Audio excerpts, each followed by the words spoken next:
Let me show you how to make this tamarind soy chicken with cashews in real time. Okay, we've got all of our stuff ready for our tamarind soy chicken with Chinese broccoli and cashews. We have our chicken here, which is thighs. It's been cut into strips. It's already been marinated in the oyster sauce, palm sugar or light brown sugar, some ginger, garlic, and a little bit of oil, and some Thai chilies. I put 4 in here because they seemed ultra hot. The next goes into the pan is going to be my Chinese broccoli cut into pieces. You can use some other Chinese greens would be fine.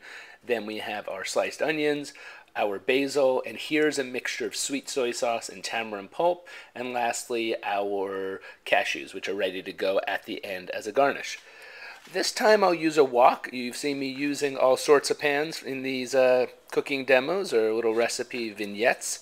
And this pan I've had for about 25 years. The thing about it, it's kind of thin.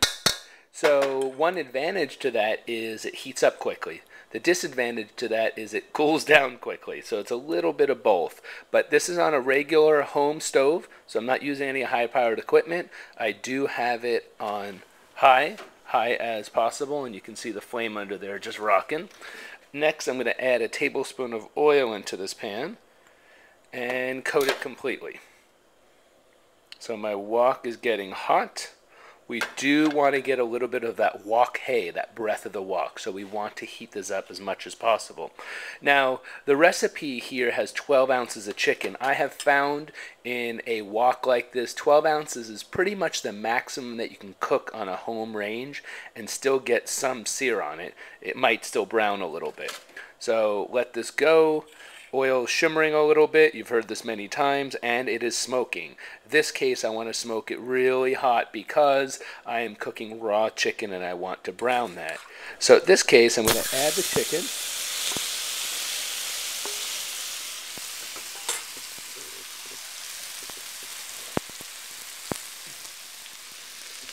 And notice I'm not stirring it immediately. I'm just spreading it out a little bit, and I'm going to let it sit. Just like that. Do not stir. I know it's called stir frying, but you don't have enough heat to constantly stir it. If I let it sit like this, hopefully it'll actually brown a little bit. So let it cook, and it's going to take a good like 15 seconds or so, 15, 20, 30 seconds. Let that brown, and then after those edges brown, then we can turn it around a little bit. But we want to let it sit and cook for a moment. Now, another thing that actually helps is taking the chicken out ahead of time and bringing it up to somewhat room temperature. I don't want it ice cold. It's similar to any good steakhouse. We'll take a cut of beef out. Order comes in, they pull the meat out and bring it up to room temperature before cooking it. Now you can see, or you can hear perhaps, it's constantly sizzling, and now it's starting to brown a little bit. So on these edges here, I'm getting some color. So I see that right there? A little color. So I'm not stirring it constantly. I'll give it one stir.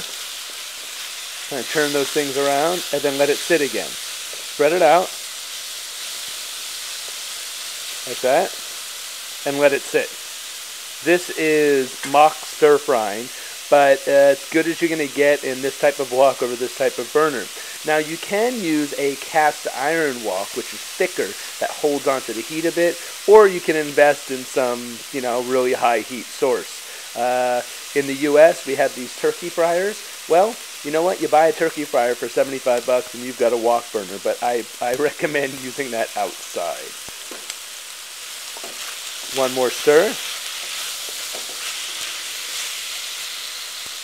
You can see some of these actually have some color, so it's got some brown to it. Now that the chicken is about 50% cooked, and yes, I'm just guesstimating, but you can see that most of it's cooked. There's still some that's uncooked.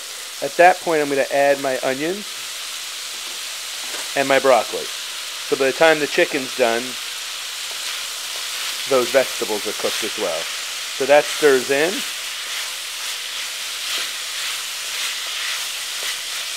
And I'll let it sit. You want to constantly hear that sizzle. Really important part of this cooking.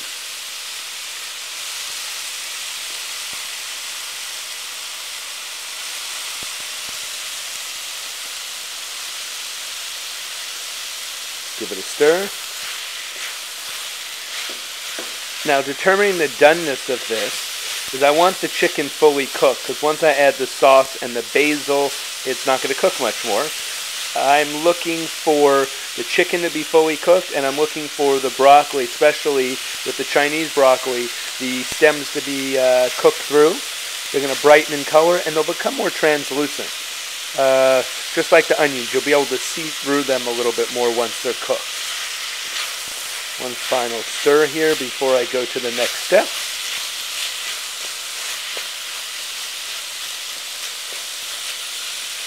If I find a piece like this one I see is undercooked on one side, I might just manually flip it over and put it there, maybe bury something on top, make sure it's cooked through. Give that one toss. There we go.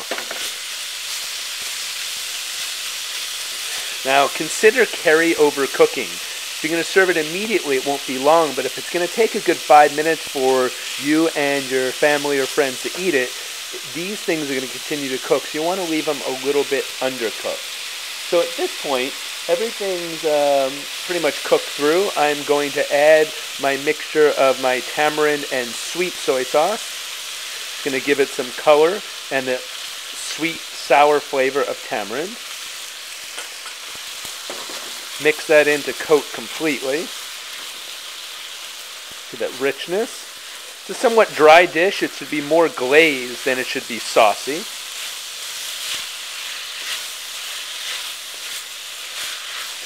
And at this point, once it's fully glazed, I'm going to shut off the heat and add the basil. About a cup of basil. It's a lot of basil leaves. You really want to try to use Thai basil leaves, or Asian basil leaves as they're sometimes called, but if you don't have it, you could use regular basil. It would be okay. So that gets stirred in. Basil wilts. Let's plate this up. So I've got my plate ready. I've got green plates, got some green vegetables. It's going to tie those colors together. It will actually look quite nice. So this goes on top here. Piling it in the middle and letting it fall over on itself. Now I consider this to serve 4 to 6 people as part of a meal, right? And that would be with rice and maybe something else. If it was just this and rice, I'd say 2 to 3. Lastly are our cashews, which have been roasted. They're not salted. You could deep fry them or you could pan roast them. I like to put those on top instead of toss them inside. And the extra one, so it doesn't cover everything, I'm going to put it around the outside. So there we have our stir-fry chicken, and with cashews and a tamarind soy glaze. Thanks for watching. I hope you've enjoyed this taste of easy Thai cooking.